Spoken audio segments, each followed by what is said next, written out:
je neko ko mene stvarno onako jako inspiriše, neko ko meni stvarno daje jako veliku motivaciju, jako veliki push up u leđa, neko ko mi je uvek tu, znači kad god pustim poruku, uvek mi odgovori, kad god mi nešto treba, uvek je tu za poziv, 3-way, webinar, uvek.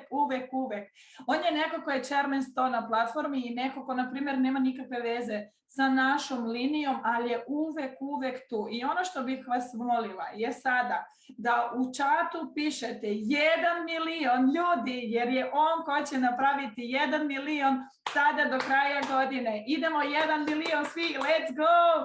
Gary McSween, my friend, my brother, my mentor, welcome! Hello. Hi, how are you, Tijan? How are you? I am fine. I'm so happy, grateful for having you here, and I can't wait to see you in London. Awesome, absolutely. Well, I am extremely excited to be here, Tijan. The first thing that I want to say, can I speak it up? I'm speaking in English, right? Yes, you can. Okay, good. First thing that I want to say about you, Tijan, is you are extremely hungry for information. You are very you're very zealous. You have a lot of energy. You are really hungry for information. And Blas, I'm telling you right now, you got an amazing leader. She is always searching out for information, and that's a good sign. That's a really good sign when someone is hungry and wants more information. So I'm extremely happy to be here. It's an honor to be here to serve you guys, just to share a bit about my story. And Blas, I want to say to you, man, I always, you and I have a good relationship, great energy between each other. You're an incredible leader, and you guys have something absolutely amazing going all throughout Europe. All right. So my job is very simple here today, just to share a bit, of my story with you guys. And the hope is by the end, you're going to get inspired because, many times you see, top leaders and top earners, and sometimes what a lot of people do is they start comparing themselves to individuals who are already doing extremely well, right? And one of the things that I want to encourage you guys on this call is don't compare, your year 2 to someone's year 10, right? Don't compare your year 1 to someone's year 18, right? You got to understand that everyone that's within this industry of network marketing, they have all gone through paying the price to become the leader that they are today. All right. So the first thing that I want to say to you is enjoy the journey, right? Enjoy the journey of becoming a digital entrepreneur. Enjoy the journey. Have fun with it, right? And understand that you are paying the price to become that big success story, okay? So let me give you guys a bit of history of Gary McSween, because a lot of you just know the Chairman 100 Gary McSween, but you don't know the Gary McSween that, used to sing, right? Some of you might know that. I had a band, I used to sing, I had a worship band, and we used to travel, we used to sing. Y'all don't know nothing about that, right? Right? Yeah, I can actually sing really well too. I was in church this morning and I was singing to the top of my lungs, right? So that was me back then, and during that time I was working as an engineer in the oil and gas industry, right? So I studied engineering in school, and I wanted to get a really, really good job. So one of the best paying jobs that we have in our country at that time was, anyone working in oil and gas. So that was my desire. I ended up getting a permanent job there, and I worked there for about 9.5 years. So back in 2011, while I was working at this company, I got introduced to the industry of network marketing, right? My first company, I got introduced to that company. And, you know, to be honest with you, I did not believe in the industry of network marketing, right? I was a non-believer.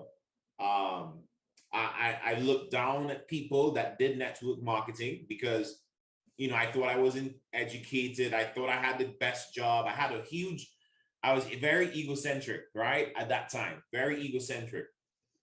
And then I had a chance to meet someone who was from my country, and he was a six-figure earner at that time, on my first company. Now, to me, back then, I couldn't believe or fathom someone earning $100,000 US in network marketing, right? I couldn't fathom that because at that time I was oblivious. I didn't understand the industry, and I was very skeptical as well. So when I had a chance to meet him, and he flew into Trinidad, and I had a chance to meet him, he was one of my first coaches and mentors. His name is Edward Hartley, and I remember I had a chance to meet him, and then I saw him. You know, he was wearing custom-made clothes. For the first time, I met someone who had their name written on their clothes, and I was like, you know, who does that, right? I was so you know, now here am I experiencing someone who is successful in an industry that I did not believe in. So when I met him, I said, you know what? Let me give this a try. And I remember flying out to Texas, Dallas, Texas, for the very first time. I never traveled to the US. And the very first time I went to the US was because of network marketing. And it was because of an event. So I attended my very first network marketing event. And here it is now. I'm in this room, and I'm seeing, I think that room had about, I don't know, maybe about 5,000 to 6,000 people. And I'm like, whoa, this is real, right? This is real. This is really happening, and people are having success. And then I started hearing the success stories. I started hearing about people that didn't have my level of education, right? They would be considered failures in the corporate world, but they are massive success stories in the industry. And I'm now questioning myself. I said, okay, well, I went to school, I got all this great education, but I'm not making the money that they're making, right? So I'm like, something is wrong, right? So I said, you know what?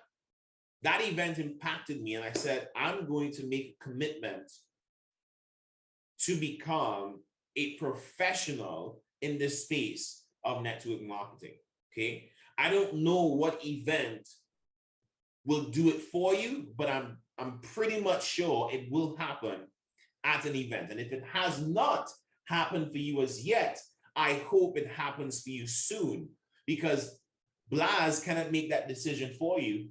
Tijan cannot make that decision for you, right? You know, the other leaders, top earners, Jason or Matt, they cannot make that decision for you. You have to make that decision for yourself. You have to make a decision to become a professional in this industry, right? So type in the chat, I am a professional. Okay, type that in the chat. I am a professional in the industry of network marketing. Okay, and you want to be proud of it, right? You want to be proud to be a professional in this industry, right? You guys know this very well. This industry has created more millionaires than a lot of other industries. Okay, so you want to be a professional. So I made a decision to be a professional. And what is being a professional? What does that decision entail, right? That decision entails you always make a decision to always attend an event that you qualify for. Okay, I'm telling you guys right now, I never missed an event, whether it's on Zoom, whether it's in person. I never missed an event that I qualified to attend. I'll go even further to tell you this. I never missed an event, period, end of story, until I made my first 7 figures. Never missed an event, right? I don't care what it is. If there's someone that's more successful than me, I am there with a pen and a notepad, and I am taking notes.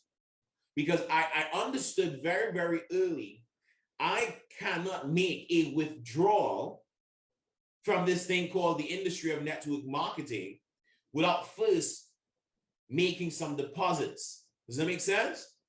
Right? So take the industry of network marketing, your career as a bank. And if you don't make deposits, there's no way you can make withdrawals. There's no way, right? The way that this industry is designed, it's designed for you to pay the price. You gotta pay the price, right? Blas today, he has been paying the price for a long time, right? He's been paying the price for a long, it's not just last year.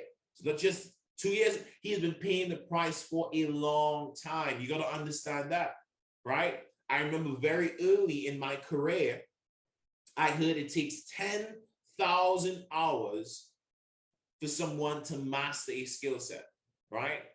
I know we have the internet today. I know we have, matter of fact, Blas, I saw Tijan shared with me a training you did for the team on recruiting, right? And I think it's powerful, right? It's amazing. I was looking at, I'm like, I need to talk to you about that, right? But here's the thing though. Don't think that the strategies that Blas is teaching you will prevent you from paying the price. You still have to pay the full price to become successful. It's just matter of fact, the way network marketing works is the way life works. That's what I like about it, right? You can't expect a tree without putting in a seed. The seed is the meetings, the one-on-ones, the two-on-ones, the sit-downs, the no-shows. Do you know how many presentations I did in the beginning and nobody showed up? Right? Nobody showed up, right? I remember driving for a long time to go to places and one person would be there. Matter of fact, the person said, and my guest didn't turn up. I said, it's no problem. Guess what? On my way back home, I was listening to personal development. And guess what I was doing? I was putting in, I was making all the necessary deposits that would allow me to get to the level that I am today. Does it make sense? So you're talking about 2011, I got started in network marketing, right? My first company, even though I attended that event, I still had to work on myself. I had to work on my consistency.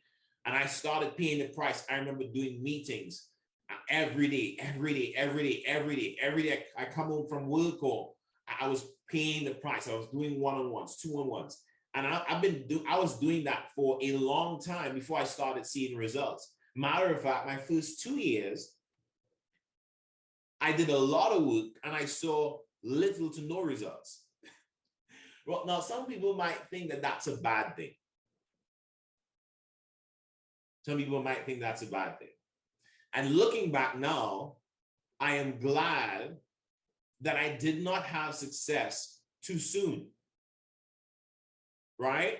Because some people, they want success, but can you handle the responsibilities of success, right? Some people want a lot of money, but can you manage a lot of money, right? You got to be faithful over a little so you can be faithful over many, right? So I'm glad I didn't have the success too soon. And I'm glad looking back now that I did put in the work and I paid the price. I remember there was an event, and I want to share this with you. This was in my first company. And I want to share this story with you so you can understand how bad I wanted to become successful, right? So my first network marketing company, there was an event that I had to qualify for, right? And it was an all-white party at David's home. And I had to hit the level that is equivalent to equivalent to like a P2000 in IM Academy. And I'm telling you, I put in the work. I was doing meetings, I was driving, I went the extra mile. And the very last day, it was the end of the month, my business partners, they drove around the country, they collected all this money. So they came to me on the last day with all this money to put in the volume in the back office, right? And I had no way to put people into the system. My credit cards were already maxed out. And here am I calling people to ask who has a credit card, who has a credit card. And I ended up calling my coach at that time. And I said, I have all this cash in hand. What can you help me put people into the system? And he told me, this is what he told me. At first, he said, Gary, if you're putting all the volume in on the last day of the month, it means you did not have the structure to hit the rank. Oh. Guess what happened? I was crying. I started crying. I was crying like a big baby. My wife today, she was my girlfriend back then, and she was there rubbing my shoulders, hugging me up. I was in tears because I said, I made up my mind that I was going to attend this event. I made up my mind. I mean, I believed to the very last minute. I kept calling him. I was calling his phone because he texted me that information, but I kept calling him. I'm like, what can you do? I want to attend the all-white event. I want to, right? And he said, I'm going to call, at that time, it was the VP of the company, and he said, I'm going to talk to him and see if he can allow you to put in the volume the next day. Now, in IM Academy, people don't understand how blessed they are, because in some companies, right? Let's just say today is the 30th, the last day of the month. You put volume in, like new signups on the last day. The next, once it's the first of the new month, all that volume goes to zero. Some of you don't know that, right? So it's like you sign up a new elite pack today on the last day, and tomorrow that volume is not recorded. Like, it goes to zero. All the volume flushes. So you start over from scratch in the new month. Tijan is opening up her eyes like, whoa, yep. That's how it was in my first company. That's why this is easy. Building this is easy, right? So when he told me that, man, listen, I was crying, and I'm like, God, you need to do something. I'm praying for favor. And the next day he told me, he said, I talked to David and we would allow you to come to the event, because they knew I put in the work and they allowed me to come to the event. All right. But there are some people, let's just say they go after a goal, right? And they don't hit it. The attitude they have towards not hitting the goal is one that really shows you they really didn't want it. They really didn't want it. Let's just say you want to rank advance this month, the month of May. How bad do you want to rank advance? If you were to rate your hunger level on a scale of 1 to 10, how bad you want to rank advance, where would you put it? How bad do you want it? Because if you really, really, really want to rank advance, I promise you, you will. You will go day and night until it is done. All right? So I believe my coach, he saw how bad I wanted it. He saw the tears. He saw the effort. He saw me doing all the meetings. I took pictures and showed him I have the cash in hand right here, right now. What can he do? He saw me going the extra mile. when you are becoming a professional in this industry, ask yourself the question, do I go the extra mile? Or do I just do what I'm told? No, you got to do what you're told and some. That's how you become a mega success. That's how you now compound all the deposits that you're putting in, all the effort that you're putting in. So when you start making the big money, no one can actually say, hey, this person doesn't deserve it. No, because you paid the price to become successful. Does it make sense? So always check your attitude. What is my attitude towards my goals? What is my attitude towards me accomplishing my goals? These are the very simple things that will make a big difference. So fast forward, in that company, I became, I qualified the rank that allowed me to become a six-figure earner. And it took me, I can't even remember. I'm not going to lie to you guys. I actually hit it. Okay, I can tell you. So I joined the company in 2011, and I hit that rank, which is like over 10K a month. I hit that rank in 2013, right? So you can say 2 years. And I never made $100,000 in a year in my first company. I never did, right? So the closest I got to making like really $100,000 in 12 months, I think I made in a 12-month period like $93,000, right? So yeah, and then I left my job. I left my job to do network marketing full time. And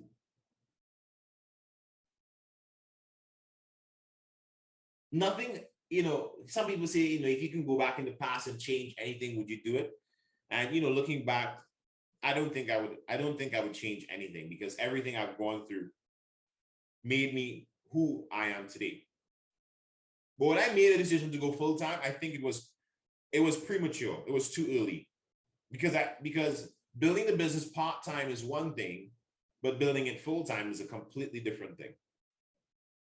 So I left in 2013. That year, the rest of that year was decent. I hit diamond, but then I kept qualifying the rank below, which is called emerald, right? So I was there, emerald, all the end of the year. And then the next year, I moved from emerald back up, and I only kept qualifying ruby, but my lifetime rank was saying diamond, right? But I was qualifying ruby, right?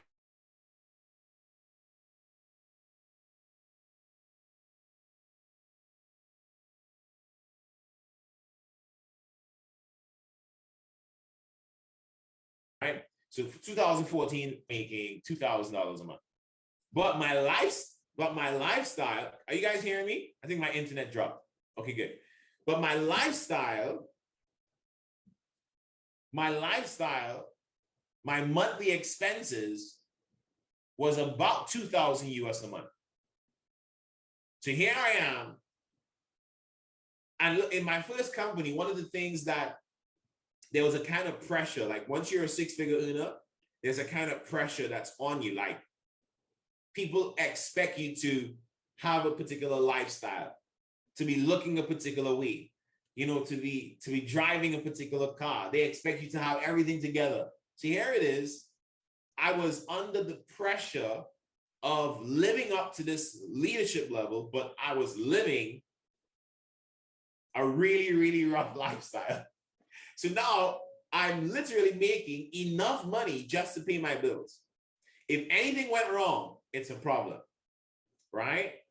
So, man, it was tough. So coming down to the ending of 2014, it was really rough, really rough. It got to the point where I had a Mercedes-Benz, right? That I bought on terms. I took a loan to buy the Mercedes-Benz. And I couldn't pay the monthly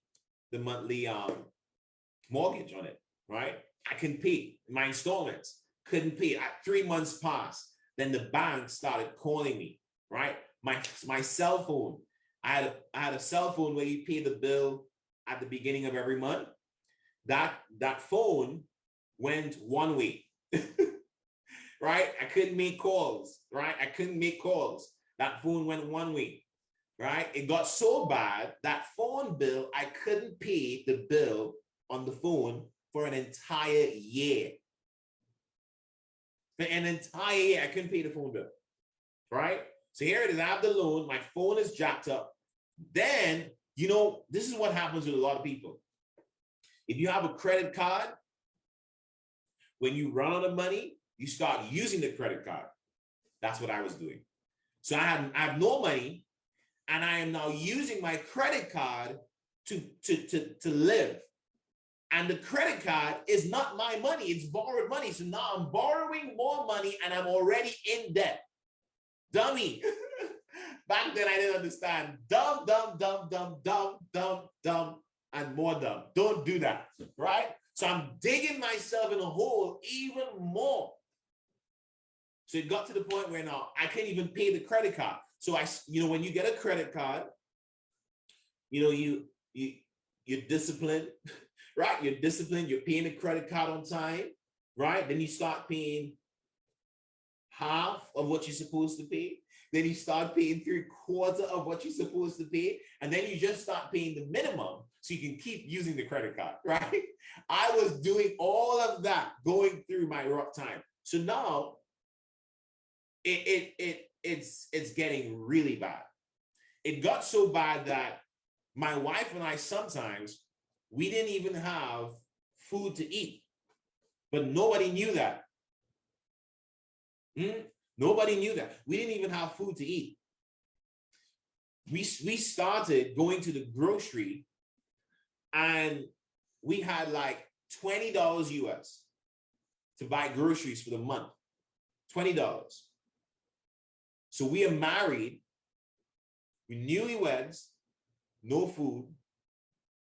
And when we go to the grocery, we barely had anything, right? Enough money. So we used to buy hash browns. You guys know what hash browns is, right? You know hash browns? Okay. So in the supermarket, they would have them frozen. So I used to buy them frozen. So that's my potato, that's my starch. And then we couldn't afford to buy meat. So we had no money to buy chicken or nothing like that. And we would buy black beans. So my wife would cook the black beans with whatever little salt and pepper and whatever we had home. And I would eat black beans and hash browns. So I eat black beans and hash browns. And in my first company, we had a product, a coffee product, right? And, oh my gosh. Anyway, so I used to do my monthly order ship, right? I used to do my monthly order ship. I had more coffee than I had food. I had more coffee than I had food, right? So when I used to get really, really hungry, I used to make coffee. So I would drink coffee, right? And just, whenever I get hungry, just drink coffee. That's it, right? I didn't have food sometimes, so I just drink coffee. And then when it got really, really bad, when I couldn't even pay my monthly order ship, right? The cheapest coffee that nobody used to like is called the black coffee. I forced myself to drink black coffee straight, no milk, no sugar. I forced myself to drink black coffee because that's all I had. I didn't even have money to buy sugar, right? So the coffee used to curb my appetite. I started getting, y'all know I'm a slim guy. So I got even smaller because I wasn't eating. All I was doing was drinking coffee. And by the way, no one in my team knew what I was going through. Nobody. I was doing meetings like normal. And then it got bad. And David told me, he said, you need to get a job. He said, you can't do this. You can't do this to your wife. And man, I had to swallow my pride. And I had to go back and get a job. It was, when he told me that, it was probably like doomsday. It was the worst thing I've ever did in my life. I had to go back and get a job. And guys, there's no shame in the game. I'm telling you, not because you decide to become a full-time entrepreneur, means that everything is going to be perfect. And here's another thing. Don't buy into public perception of how you're supposed to be. You want your life to be real. Does that make sense? So don't try to be faking it. I was trying to fake it. And now I had to swallow my pride and go back and get a job when the public perception of me is Gary is a diamond leader. Does that make sense? So here it is now. I got into sales. Matter of fact, the job that I requested, I wanted to be in the office so nobody can see me. But then they told me that's what I was going to get. But then they sent me into the field.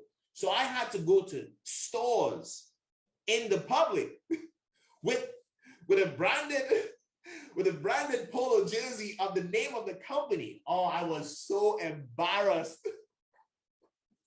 I was so embarrassed. I had it. Let's just say I walk into a supermarket and I'm talking about, I'm going into these very popular supermarket chains. So if I go into the supermarket and if I see anyone that actually knows me, I'm hiding from them. I'm hiding. I'm going in the other eye. I'm literally hiding from people because, and then I was so worried about what if team members will see me. You catch what I'm saying? Like people who were in my team, if they would see me, right? Man, listen, I was so embarrassed. I remember one time I went into the store to pick up like orders, right? And one of the guys there who worked in the back, he worked like in the meat section. He looked up to me so much and he saw me going into the back room. And the only people that go into the back room are people that are coming to pick up orders or working for the company, like the supermarket. He's like, Mr. McSween, what are you doing? What are you doing here? I am 6'2", right? This dude is shorter than me. I felt like I shrunk so small to like this little person here. It was like the worst day of my life. It was the worst day of my life. He looked up to me so much and he saw me doing a job that he would never imagine. And I went home that day and I think I probably cried or something. And then I started listening, at that time I was listening to personal development and, I remember, reminding myself that, that shame is taught, right? When you were born, God didn't design you to understand what shame is. Human beings, we teach each other what shame is. So that's why I said shame is taught. So you should never be ashamed of where you are right now. Never be ashamed of it, right? I am not saying make it public, but never be ashamed of where you are right now, because where you are is where you are. It's not going to determine where you're going. So I had to overcome feeling ashamed of my situation. And then I started not caring anymore. Like, listen, these folks are not paying my bills. These folks they're not answering the bank when they call. I need to take care of my family, right? Now, though I never broadcasted to people the challenges that I was going through, I kept that private, but I really got that feeling of shame out the door. And I said, I need to provide for my family. And then things got to the point where I was able to start paying my bills on time again. I wasn't out of debt or anything like that. What I wanted to tell you there. And I started getting back on my feet. And I was still doing the business part-time. I would go to work and I would always bring my jacket and my clothes in the car. So after work, I would go to do our weekly meeting. Every Thursday, we used to do weekly meetings. And I would go to do the weekly meetings. I'll go very, very early. I'll be the first person there. No one is there before me because I finish work early. So by the time I get there, no one is there in sight. I go change my clothes and I'll be the first one there. And I remember when I was going to the meetings, I didn't have any coffee, but the team members in my team had coffee for sampling. So that would also help me, with my stomach as well, right? So I'd go there and drink a cup of coffee, and I'll be looking clean, fresh, and I'll be doing presentations. And I did that. So my last year in my first company, I was still doing the business part-time. And let's just say from January to September, for the entire year, I made $7,000. $7,000 so you're talking about January, February, March, April, May, June, July, August, September, 9 months. So 9 months, I made $7,500. Right? So that should let you know even though I was working the business and I never listen, it wasn't pain. It wasn't pain. So in September, in September, is it September? Yeah, September. I was speaking to my very good friend Luke Quamina. Some of you guys would know him. And I said, bro, what's the next $1 million idea? And he showed me a guy who was trading currencies in South Africa, and his story really impacted me. I said, man, I would love to get into this. And then 2 weeks later, David called me and introduced me to IML. So this is in 2016, right? And some of you guys know the story. When I joined IML, I went from borrowing the money. David gave me his credit card to sign up. And, in 4 months, I paid off all my debts. After 4 months, I went full-time, right? About 4.5 months, I went full-time. I was already chairman 25 after 3 months. And I paid off all my debts. And then, in my 14 months, I hit chairman 100, right? And yeah, that's the story of Gary McSween, right? But you might see, well, of course, we share the story within IML. I hit chairman 100 in 14 months, but the truth is, I hit chairman 100 in 2017, right? 2017, I hit chairman 100. Is it 2017? Yeah. Yeah, ending in 2017, I hit chairman 100. Yeah, it's just making sure I check the dates. But remember, I started my career in 2011. You understand what I'm saying? So it's 2011, well, 12, 13, 14, 15, 16, 17. So it really took 5 years and 14 months for me to hit chairman 100. Y'all understand what I'm saying?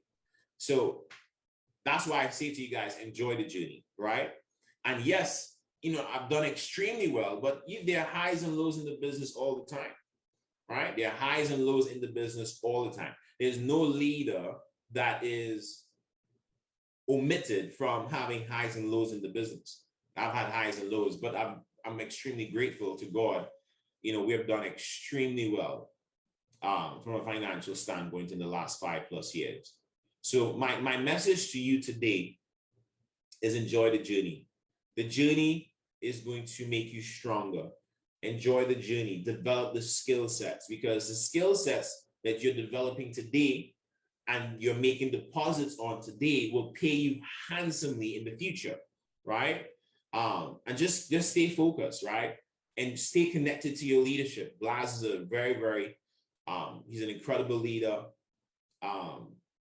He is a very good example of what is possible in the industry. And Tijan, you're a superstar for sure, for sure, for sure. Is this your first company or your second company? This is my first. I be a director. I never do a networking. I be a director. I'm engineer, but never do networking. This is my first company. See, so the kind of work that you're putting in right now, oh my goodness, you're gonna be a huge success story. I'm telling you, you're gonna be a huge success story. I'm extremely, extremely excited for you and your team And my job today was just to inspire you, to let you know that all things are possible to them that believe. In the process of my lowest moments, personal development is what kept me in the game. So don't take your personal development for granted, right? Personal development over strategies, right? Personal development over anything new. You gotta grow. You gotta grow into that person. Design the person that you want to become, and now grow into that person. Be focused 100% on that individual, that leader that you want to become. And don't worry about the money. The money is going to come. I promise you that. The money is going to come. The money is second nature. Once you increase your value, once you increase in understanding who God created you to be, the money will come, right? Focus on impacting other people's lives. You help enough people get what they want, you're going to have every single thing that you want. So God bless you guys. Thank you for having me on. I think I spoke for more than 30 minutes, right? Thank you, Gary, so much. This is been so powerful. I cry. I don't can you see me, but I am so excited for the London. I can't wait to meet you in the person. Thank you so much. Ok, ekipa, idemo 1 milion u komentaru. Ne znam da li ste sve razumeli, ali stvarno mogu vam reći da je ovo jedna jako duboka